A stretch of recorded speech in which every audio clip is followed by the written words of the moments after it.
Diana Hughes is here, and this is a great song by David Friedman. He's been here to this church and played here. It's called We Can Be Kind.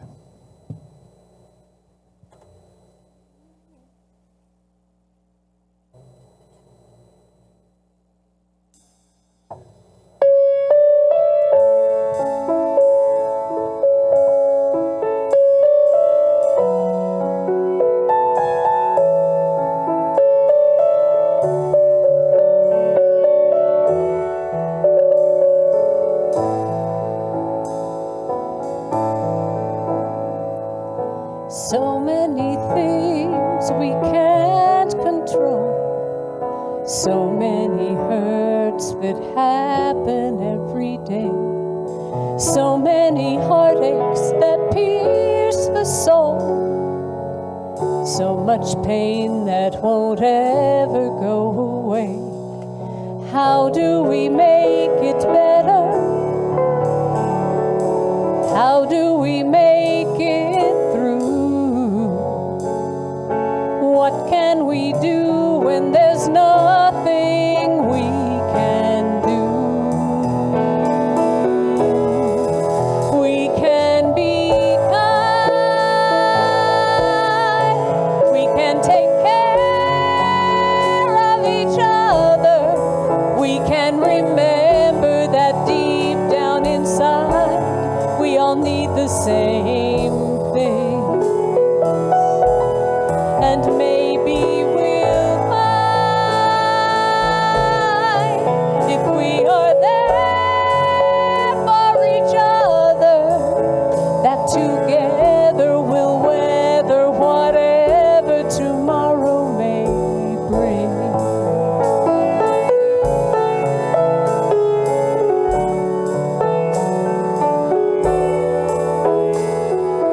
Nobody really wants to fight.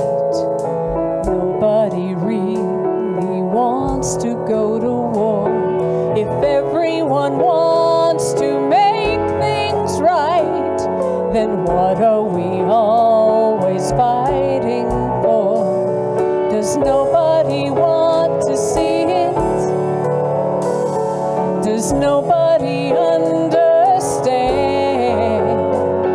The power to heal is right here in our hand. We can be kind. We can take care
if we always remember we can be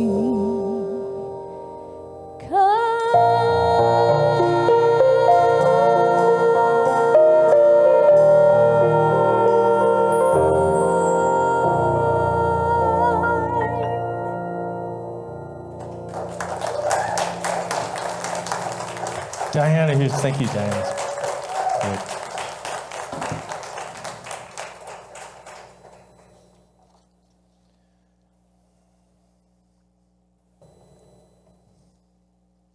Diana and Kent and Brian and Todd. What a powerful song and what a powerful message.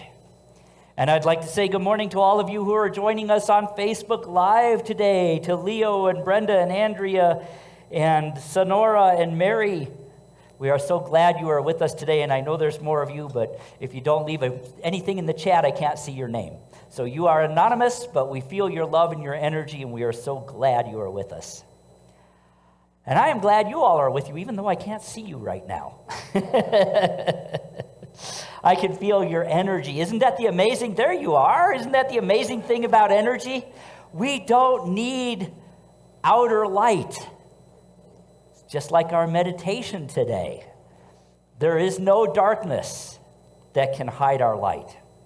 That was the great teaching of our way shower, Jesus. You are the light of the world. Don't hide it under a bushel. You know, we all like to say, all of us Christians around the world of every flavor like to say, we are followers of the teachings of Jesus the Christ. We say that in unity. And almost all Christians would say that. But what does it mean? What does it really mean to be a follower of the teachings of Jesus the Christ rather than just a follower of Jesus? You know, in the beginning when Jesus was teaching and was here on the earth, he was teaching universal truths and principles that transcended the religion of his people. That is why everybody who heard him, no matter where they were from, no matter what church they went to, or I guess they didn't have churches per se in those days, but what temple, what God they worshiped, the teachings transcended all of that. They were teachings that taught us how to live, how to relate, how to serve, how to love one another. He said, love one another and don't judge each other. Treat all people with dignity and respect. That was unusual in his day. In his day, in the culture he lived in, you only treated people like that who were of your community or of your religion.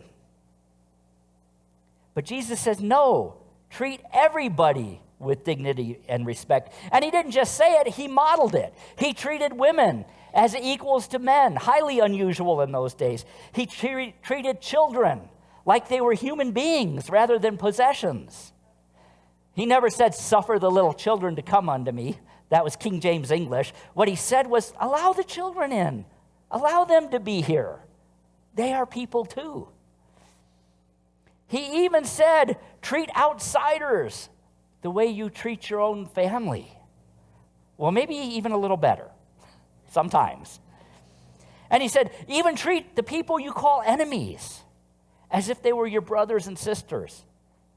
Slaves, treat them with dignity and compassion and respect.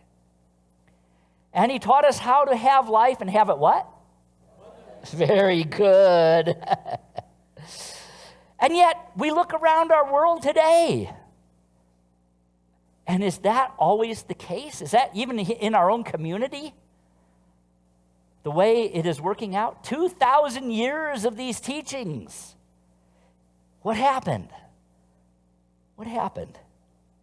Well, by the 3rd century, his teachings had been watered down and even outright twisted because there was no strong teachers to carry it on.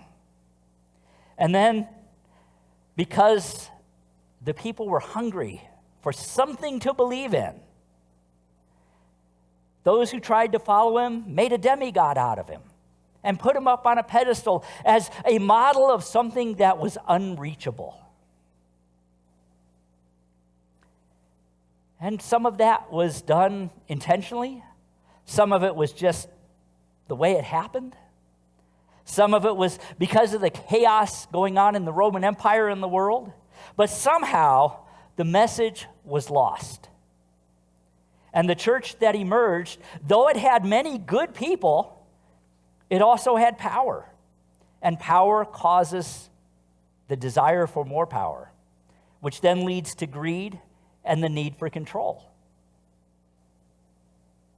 And yet somehow, the teachings that he brought survived. Somehow, there were people who transmitted those teachings on down through the ages.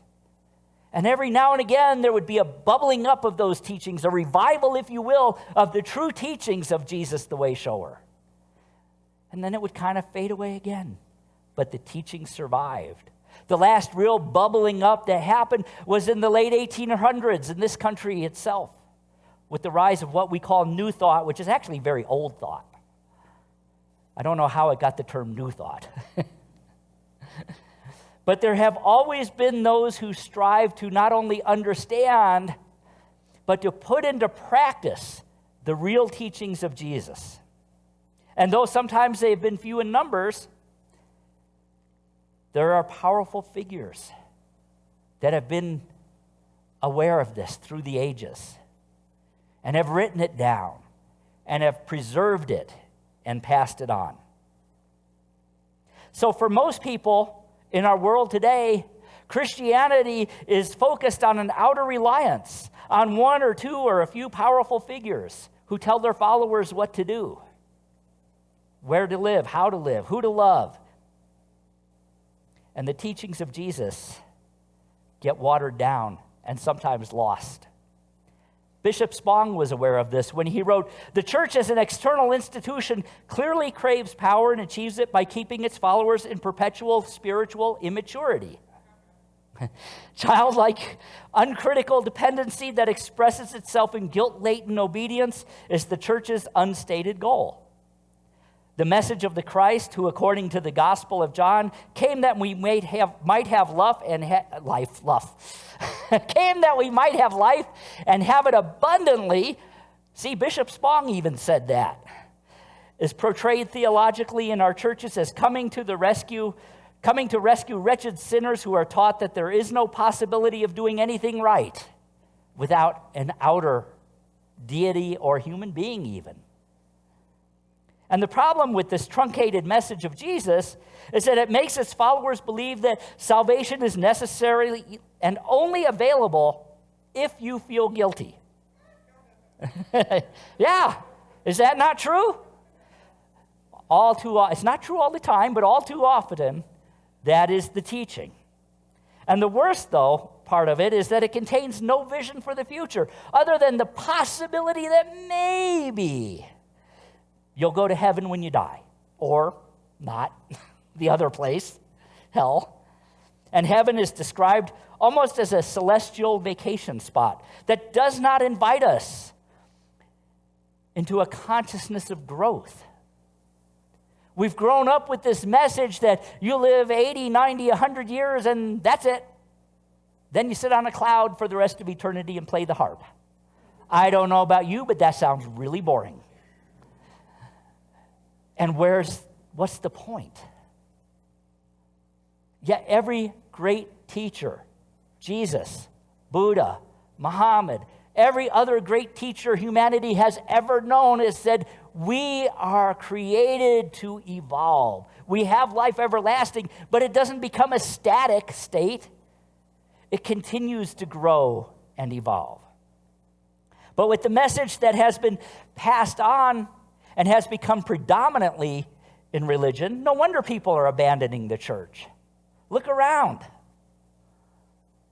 No wonder. It completely denies the truth that there is an inherent splendor in all human beings, working towards greater and greater expression. So who are we? Who are we as participants in this experience we call religion? Well, we like to say we are spiritual beings, don't we? Don't we? Okay, are you awake? Okay. Yes, we like to say we are spiritual beings, but what does that even mean? Have you ever really thought about it? You know, all of us, every human being is very much like a statue of the Buddha that was found in, got to look at the name here because I can't do it off the top of my head, Wat Tri Mat, just outside of Bangkok. This was a 15-foot high stucco statue of the Buddha. And it had a monastery right there and monks, and a few people would come to worship it. Because it wasn't pretty, because it wasn't over just awe-inspiring, it would get a few tourists, and they would sit on its lap and put their hat on its head and take pictures with it, kind of disrespectful. And once in a while, somebody might come and leave an offering to it. After all, it didn't have anything to draw photographers and real spiritual seekers to it. But this Buddha was about 15 feet high, and it would sit there century after century with its eyes half closed and kind of a bemused smile upon its face, as if it knew a secret that everyone was missing. It wasn't too many years ago that as the city of Bangkok began to expand, they realized they needed to build a highway through there. And they decided that they would move the Buddha to a safer place. So they approached the monks, and the monks said, okay, we'll start getting it ready. And they spent time rigging it and getting it ready to move and everything, and the day came, and the city brought out a truck and a crane, and the crane went to lift the Buddha, and it could not budge it. It would not move. This was stucco. It didn't weigh anything. But that Buddha could not move. And so they very gently set it back down on the stand. They were able to lift it just a little bit. And they set it back down while they tried to figure out what was going on. Maybe something was wrong with the crane. Who knows? And as they set it down, the stucco cracked a little. That night it was going to rain, so the monks very carefully wrapped the Buddha in a tarp. And in the middle of the night, one of the monks woke up suddenly as if he had heard Buddha calling him. And he went out to the statue and he kind of peeked in the tarp and shined a light in there. And something glittered back at him. And he quickly went back inside the monastery and got all the other monks, and they came out with hammers and chisels and very carefully began to chip away the stucco. And underneath the stucco, for hundreds and hundreds of years, was a solid gold Buddha. It's a true story. What does that tell us? What was the secret that Buddha was hiding? Probably it was covered in stucco at some point through the years when maybe there was a war or something and the monks wanted to hide it. And then they were killed or driven off or something and it was forgotten. How many times in life are there human beings who have that inner light within them, that gold within them? They're pure and solid. Does it get covered up with the mud and the muck of life? This was Jesus' vision. This is what Jesus saw when he said, "You are the light of the world." He saw that golden light within every single human being. It's a graphic illustration of what Jesus was trying to teach and get across. What is covered by our skin? What are we within us? Jesus' mission was to reveal the hidden splendor that every human being is. To reveal the kingdom of heaven as that place in which we already are, if we just peel off the outer layers and let our light shine. So who are we? We are a movement that says we see the light in you and you and you and you, in every human being. And we always forget one. Who's the one human being we forget to see the light in? Very good, ourselves. Yes. What is light? What is it that is in every human being? Light is nothing more nor less than the vibrational energy that we really are. This is our vehicle.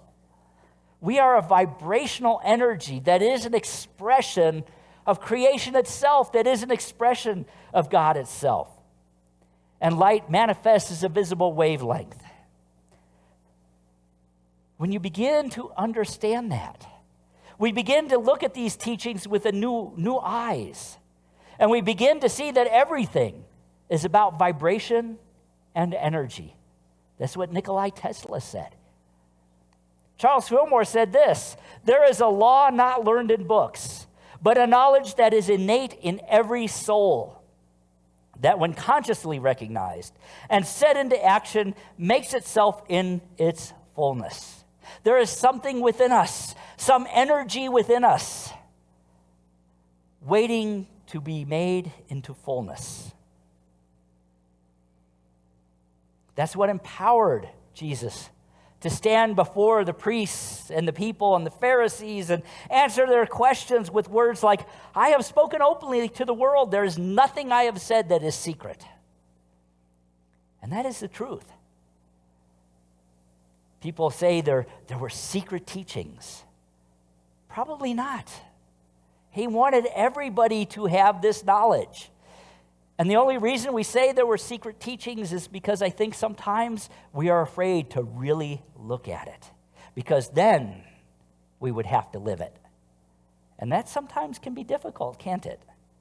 We say, well, who am I to live this life? Who am I to be a light in the world? I'm just little old me. How vibrant are you? What do you reply when someone asks, where do you go to church? Do you say, well, I go to Unity? Or do you say, well, I go to Unity? Or do you maybe say something like this: I go to a church that teaches practical spirituality, that is a church of joy and expansion and evolution called Unity Spiritual Center. Do any of you say that? You know, I get people all the time that come into the office or call the office and they'll say, well, are you a Christian church? Anymore, I say no. Because of the baggage that's around that right now in our culture. I say, but we are a church that believes Jesus. So you believe in Jesus? Not as much as I believe Jesus. Why? Because to believe in something implies that we think that something or someone is just going to come down and fix everything. Jesus never said, me, the personality, Yeshua Bar Yosef, is going to come back down and fix everything for you. He said, I have come to bring you the tools so that you can have life and have it abundantly. So that you can be as I am. Because you are what? The light of the world.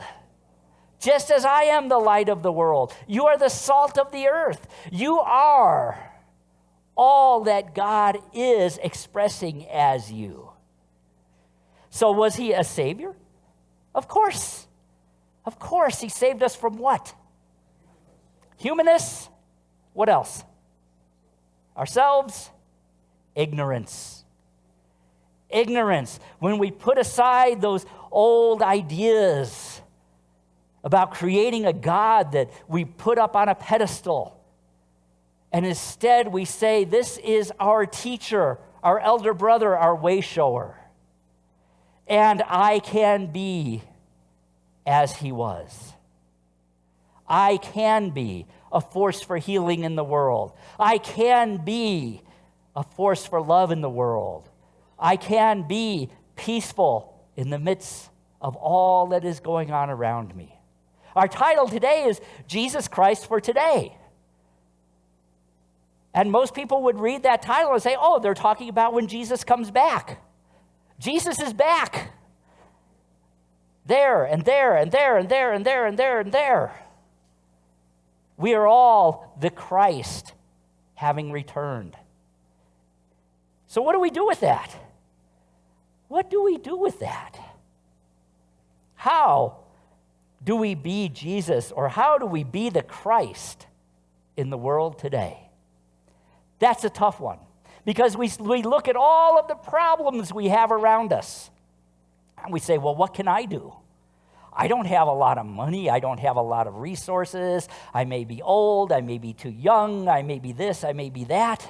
I'm one person. You know, this Thursday, I had the opportunity to sit with 200 of my fellow faith leaders in Albuquerque from every religion, from Islamic, from Judaic, from Buddhist, from Hindu, from Christian, you name it, they were represented in this group. And we talked a lot about the problems that we face in this community and how we fix them, how we handle them. And of course, we have two major problems in Albuquerque, which most big cities do. One of those is pretty unique to Albuquerque for a lot of reasons. One, of course, is crime. But we know that crime is bred because of what? Hopelessness. And the other is homelessness. We look around everywhere and we say, well, what can I do? I can take some food to them. We were told, please do not take any more food to the homeless camps, because there's more food than they can ever eat, and it rots on the ground, and that's why they're having the problems with sanitation. There's plenty of food right now. There is plenty of clothing right now. But one of the things that Albuquerque is doing uniquely, and we're the only city in the world doing this, which is part of the reasons why we have so many homeless, because they're coming here because they say, there's hope here. We're being overwhelmed because we're starting to do things that may actually work. It's a good problem to have, I think. One of the things we are doing is, instead of saying we are going to manage homelessness like we have done for over 100 years in every place in the United States and probably this world, we're going to heal it. And how are we going to do that? How we're going to do that is to get everybody involved one way or another. Now you say, okay, I have to do something? Oh no. I mean, I can write a check, I can give food. There's something every single human being can do. Besides pray. Thought I was going to let you off easy, huh? One of the things that they are asking for is people who have skills, like if you're a therapist or a counselor. They're creating spaces where you can volunteer just for a few hours a month and work and help people break that cycle. They're even looking for yoga teachers because they're finding out homeless people do yoga and it works. They're looking for tutors for homeless children, and none of it takes more than an hour or so a month or a week. Whatever time you have to give. Doesn't take any special skills. We can be a light in the world. We can be Jesus Christ for today, here and now. Right here and now. If you're feeling that calling, get into that vibration. We're going to be talking more about this in other activities other than on Sunday morning. And we're going to have people come and explain just what Albuquerque is doing, because it is turning into a model for other cities. I know in the media you hear all the negative because nobody wants a homeless camp in their backyard. Nobody wants to see homeless people on the streets. Nobody wants to really get involved. Oh, I think we do, because there's something in us that calls to us. That spirit that says, I see the light in you, the homeless person. I see the light in you who has given up hope. And so that is how we bring Jesus Christ to the world today. That is how we bring the Christ to the experience of every human being. We use the lessons that Jesus taught, and we incorporate them into what we do. Think about his greatest lesson, his greatest sermon. Think about what he said.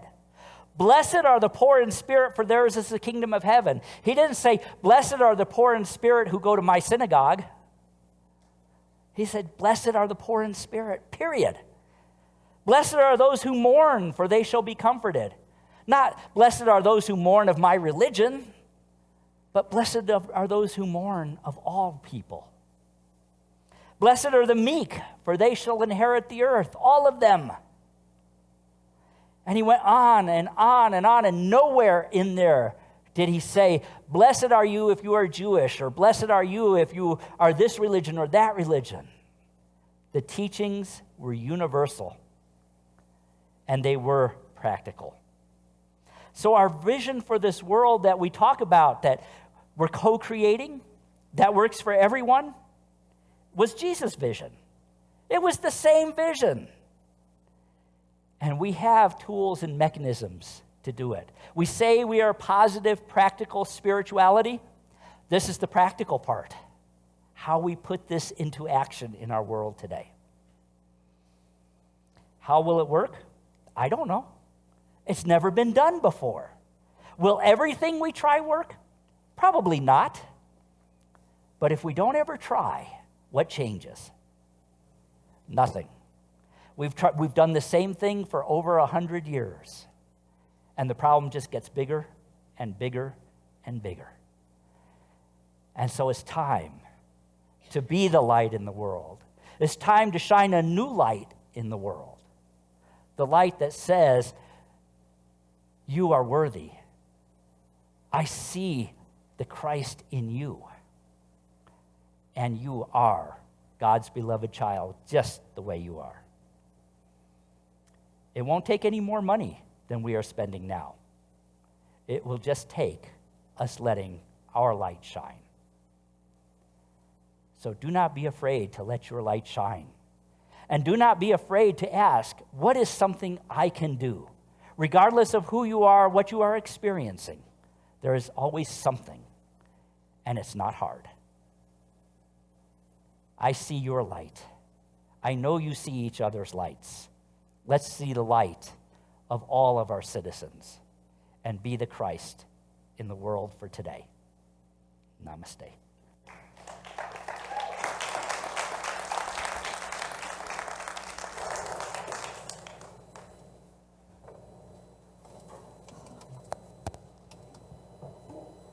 Thanks, Gordon. That was perfect.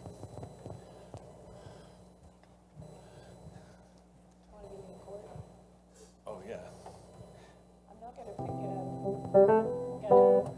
One, two, three. Of the wonderful things that you get out of life, there are four. And that may not be many, but nobody needs any more.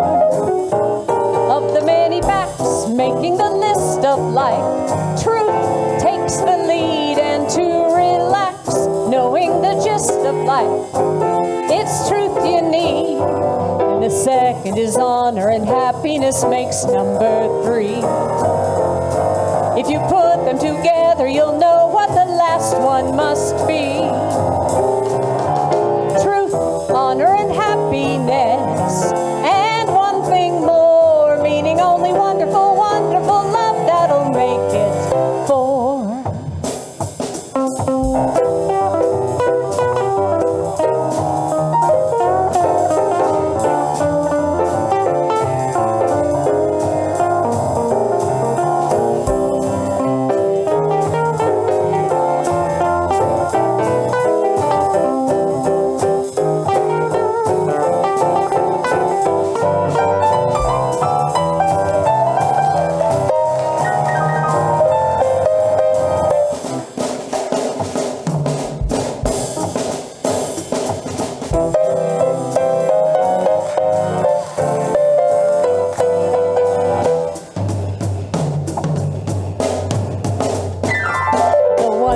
Things that you get out of life, there are four. And that may not be many, but nobody needs any more. Of the many facts making the list of life, truth takes the lead, and to relax, knowing the gist of life, it's truth you need. is honor, and happiness makes number 3. If you put them together, you'll know what the last one must be. Truth, honor, and happiness.